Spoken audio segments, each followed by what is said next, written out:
During the first 6 months of war in the Pacific, the Japanese conquered hundreds of thousands of miles of territory in Eastern Asia and Oceania. By mid-1942, they reached the Solomon Islands, which just a few years earlier writers described as the most remote place on Earth, where one could escape completely from the cares of the world.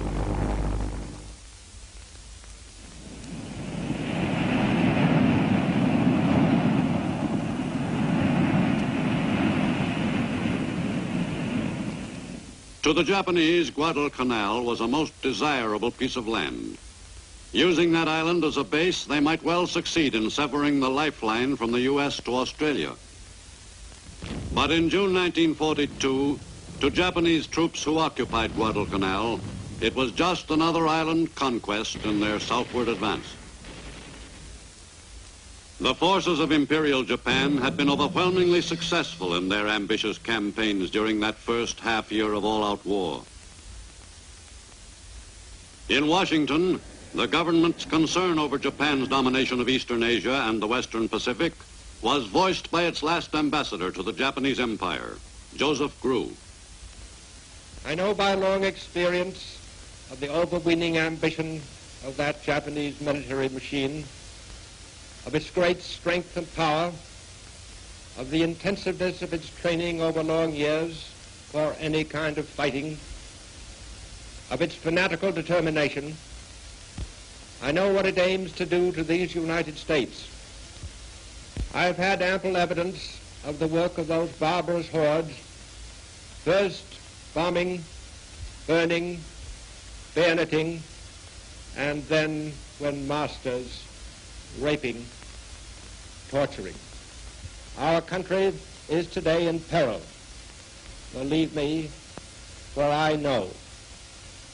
It must and shall not happen here, and yet it will with mathematical certainty happen here if we lose this war. The combined chiefs of staff in Washington were prompted by the enemy threat to the vital U.S. to Australia lifeline to schedule a quick counterblow designed to stop the aggressors short in the South Pacific. In late July 1942, the 1st Marine Division embarked from its advanced training area in New Zealand. The division, under the command of Major General Alexander van der Grift, was hurriedly loaded aboard the transports on the attack force.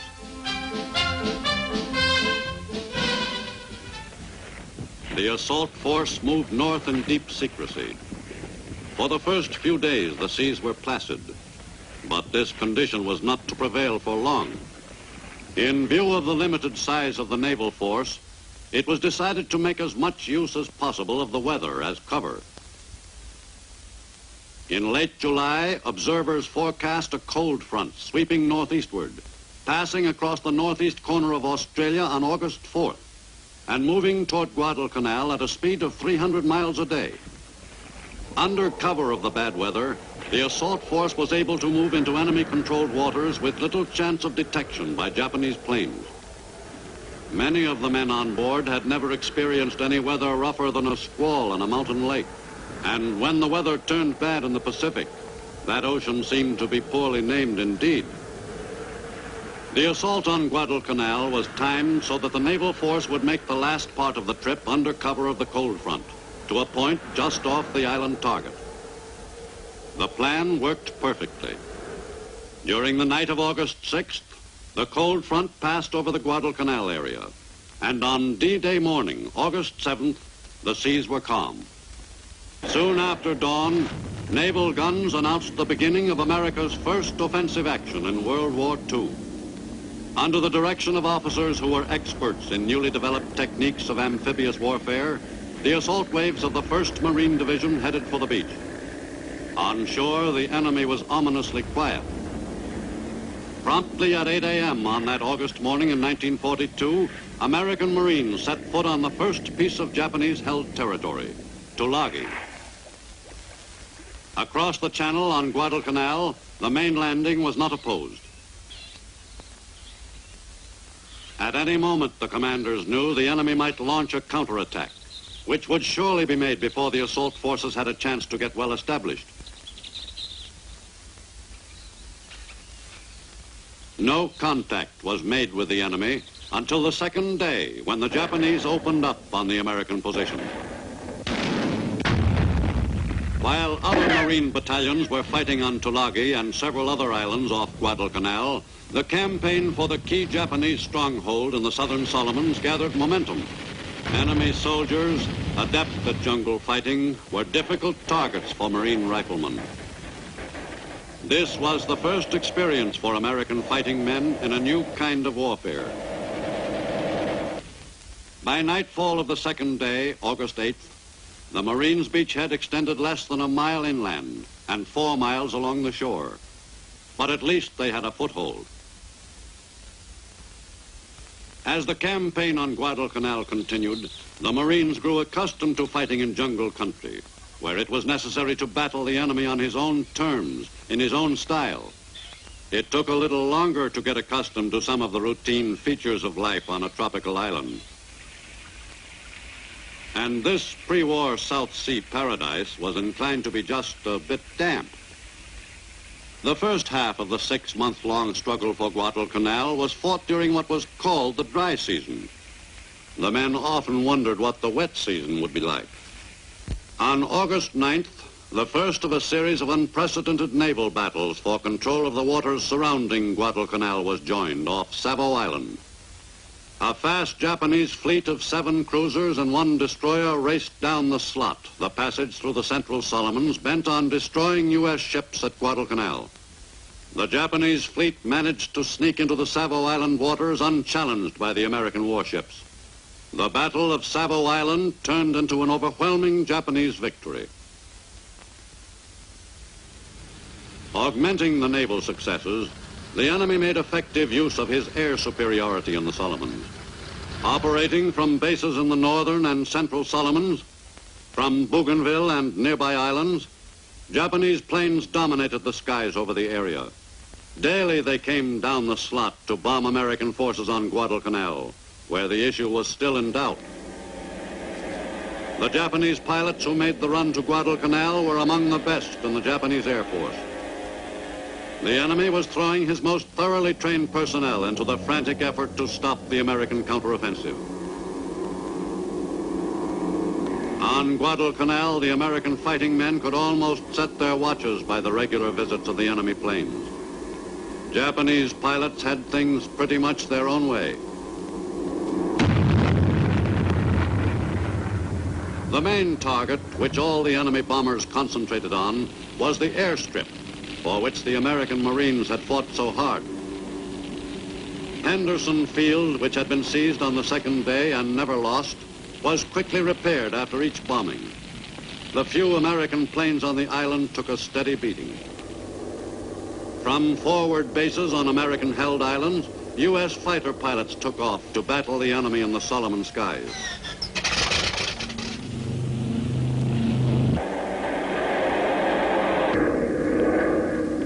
As the Guadalcanal campaign stretched from weeks into months, the fight for the air over the Solomons began to change complexion.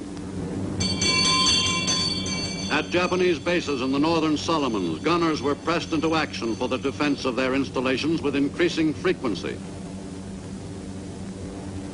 The enemy was now forced to reconcile himself to the sight of American planes over what he had come to regard as his territory.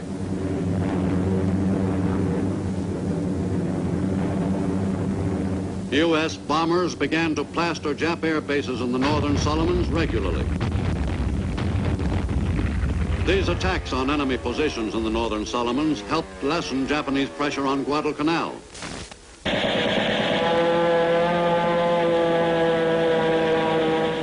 Airstrikes by land-based U.S. bombers, mostly Marine, against enemy fields grew increasingly important as the Solomons campaign passed into its 3rd month.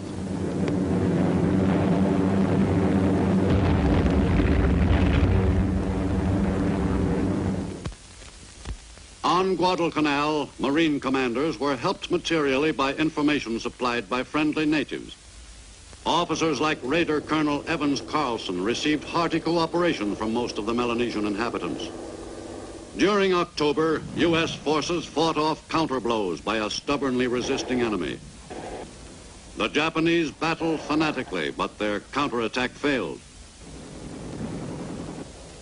The campaign began to look a little brighter to the Marines and their commandant, General Thomas Holcomb.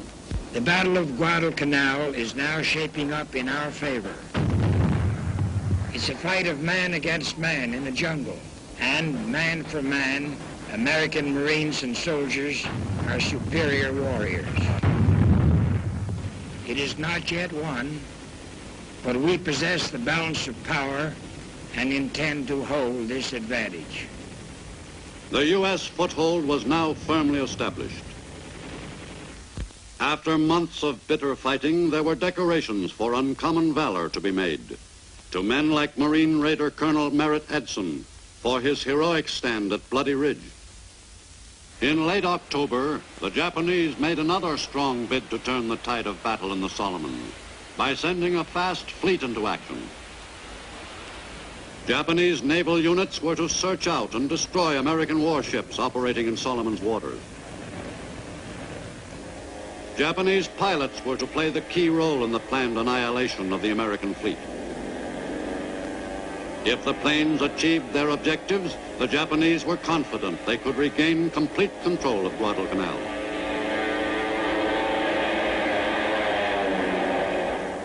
After 2 days and nights of preliminary sparring, the Battle of Santa Cruz was finally begun in earnest on October 26th. This naval engagement followed the new pattern of Pacific naval warfare, with the planes functioning as the principal attack weapon, and the ships zigzagging to keep out of the enemy plane's sights.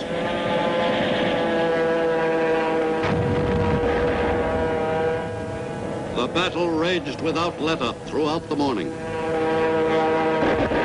Carriers on both sides were under almost constant air attack. A flat top like the Hornet was a prime target for Japanese pilots. Between 9 and 10 a.m., enemy planes scored several hits on the Hornet, and the big carrier was seriously crippled. Badly damaged, the Hornet lay dead in the water. At about 3:30 p.m., all hands were ordered to abandon ship. Santa Cruz was a tactical victory for the enemy. On Guadalcanal, U.S. Army troops were arriving in considerable numbers to relieve the original assault units.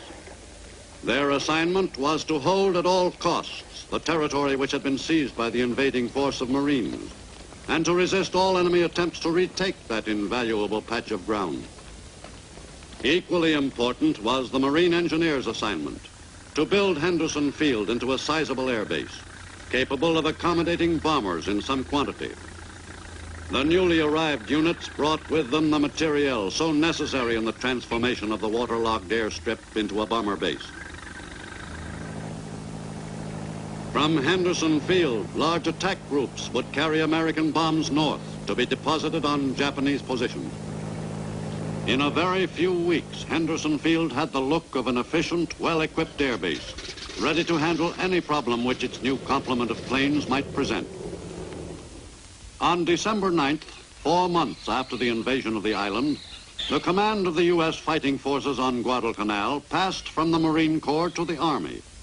The same day, elements of the 1st Marine Division began leaving the island. The weary assault troops were headed for a rear area for rest and relaxation. Most Japanese soldiers refused to be taken prisoner, but there were a few. Those who were taken spoke freely about their units, and many carried military orders, diaries, and other valuable sources of information. Japanese money was a popular souvenir until the novelty wore off. The 1st Marine Division could have set itself up in a tidy little business on Tokyo's Ginza if it hadn't had other matters to occupy it. In January, Guadalcanal was visited by the Navy's brass. Secretary of the Navy Frank Knox had made the long trip from Washington to see for himself how well the sailors and Marines were carrying the fight to the enemy. Admiral Chester Nimitz, Commander-in-Chief Pacific Fleet, and Admiral Bull Halsey were also in the party. Captured enemy equipment proved particularly fascinating to Halsey. The tour of inspection of the area seized in America's first offensive impressed the visitors with the capabilities of the fighting men under their command. Guadalcanal was termed officially secure on February 9, 1943. From an area of only a few dozen square miles, American soldiers and Marines held control of the island. The U.S. position was never again seriously threatened, but the price paid for that small corner of an island in the South Pacific was high. More than 3,000 Americans had died fighting the enemy at Guadalcanal, so that the U.S. could seize the offensive and move forward in the long chain of bloody campaigns toward final victory. The heroes of Guadalcanal were fighting men of various races and creeds. Thanks to their supreme sacrifice, the U.S. had stopped the enemy's sweep of aggression. U.S. forces now held a commanding area in the strategic southern Solomons. From Guadalcanal, the U.S. was in excellent position to follow up its first victory on the road to Tokyo.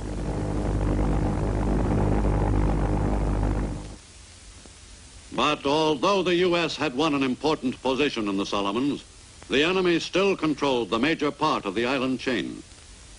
In February 1943, American soldiers and Marines invaded the Russell Islands. There was no opposition. The U.S. gained another foothold in its drive up the Solomons ladder. In late June, Marine raiders and Army troops invaded two key islands in the New Georgia group in the Central Solomons. On June 30th, the Army's 172nd Regimental Combat Team headed for shore in the invasion of Rendova Island. The landing was a pushover. Meanwhile, on New Georgia Island itself, the 4th Marine Raiders went ashore and quickly overcame the initial enemy resistance. Landings were also made at several other points on New Georgia, by the 1st Marine Raiders and by GIs of the 37th and 43rd Divisions. All the landings in the New Georgia group were quickly achieved and beachheads secured. The terrain of the islands in the New Georgia group was worse, if possible, than that at Guadalcanal. In the drive toward Munda Airfield, the troops were concerned not only with the enemy, but with the swamps and impenetrable jungle which slowed the American offensive down. This first taste of combat for some of the GIs in the New Georgia operation was hardly what they'd been expecting. Artillery was brought into position for the shelling of Munda. Corduroy roads were built to bridge the mud and facilitate transport wherever possible. But most of the artillery had to be dragged into position through the everlasting mud. The concentrated U.S. attack in the fight for Munda Airfield included units of all branches of America's armed forces. Allied bombers supplemented the naval bombardment of Japanese positions surrounding the strongly defended airstrip on New Georgia.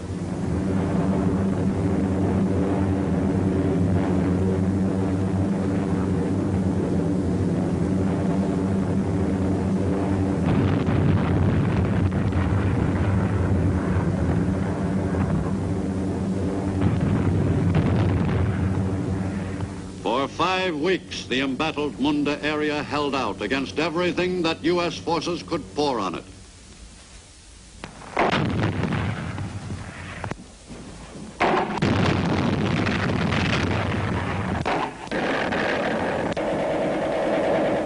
But slowly the Japanese area shrank.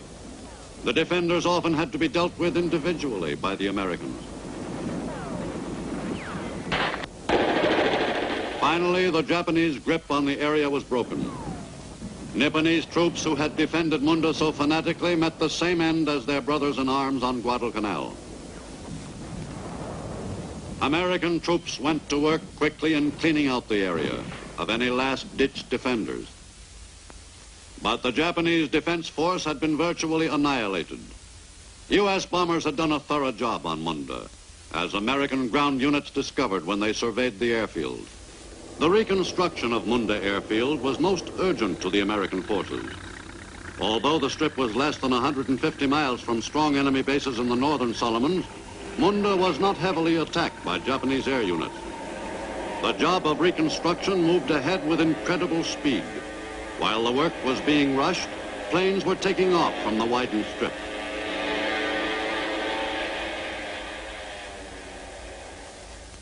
Meanwhile, at sea, another major battle was joined at Kula Gulf during the first week of July. This time, the Japanese fleet was attempting to annihilate U.S. invasion forces in the Central Solomons. But as the battle in Kula Gulf began, it was the American ships which surprised the Japanese for a change. Although the cruiser Helena was lost, the U.S. sank 2 Japanese destroyers in the 4-hour-long engagement. The American force gained a great tactical advantage in the battle by performing a classic naval maneuver, crossing the enemy's T. This time-honored trick put the enemy in the unfavorable position of finding suddenly that only his lead ships could fire, and only forward. The American fleet, on the other hand, could fire simultaneous broadsides against the enemy's ships.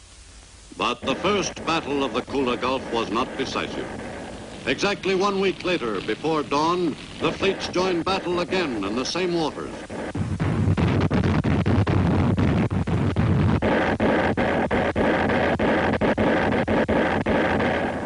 In the second battle of the Kula Gulf, the U.S. fleet suffered the loss of 1 destroyer. But in addition, 2 of her fast cruisers were seriously damaged. The Honolulu had taken several torpedoes in her side. The St. Louis was also hit by a Jap fish in her bow at the height of the battle. The enemy fleets had inflicted heavy damage in several major naval battles in the waters off Guadalcanal between August 1942 and February 1943. This series of bitterly fought engagements in the seas of the South Pacific marked a new era in the naval history of the world. The final tabulation of the naval battles off Guadalcanal indicated almost a draw. But Japan in particular could not afford the losses sustained by its navy in the Solomons. On August 15th, 1943, American soldiers and Marines invaded Vella La Vella, still farther up the Solomons ladder. U.S. forces now controlled the Solomons area, almost to the shores of Bougainville. To relieve the original assault force, which had landed virtually without opposition, 2 New Zealand combat teams were sent to occupy Vella La Vella and stave off any Japanese attempts to wipe out the Allied beachhead. Some of the Kiwis in this unit had served with distinction in the quite different but grueling war in the Middle East. This was their first active appearance in the Pacific War. But in the months ahead, they and their countrymen were to play an important role in small, unpublicized campaigns in which enemy pockets of considerable size were involved. The Kiwis were tough fighting men, ideal for the war against Japan. The American position in the Solomons had improved tremendously by virtue of the increased range of its air power. Until mid-1943, U.S. planes in the Solomons were limited to targets within range of Henderson Field. But with Munda in American hands, U.S. bombers could hit Japanese positions anywhere in the Solomons. From Munda, U.S. planes soon took off daily in a series of coordinated attacks on key Japanese bases in the South Pacific. In addition to raids against the most important enemy fields in the northern Solomons, U.S. planes were preparing to drop thousands of tons of bombs on major bases like Rabaul, the enemy's South Pacific fortress. In October 1943, the first large flights took off on missions to Rabaul, 400 miles away.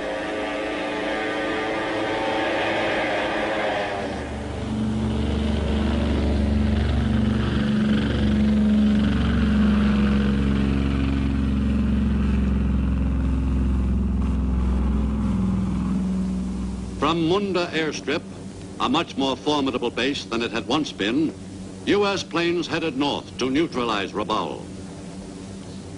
As the missions to Rabaul continued, U.S. planes dropped the staggering total of nearly 2,000 tons of bombs on the Japanese bastion in 1 month.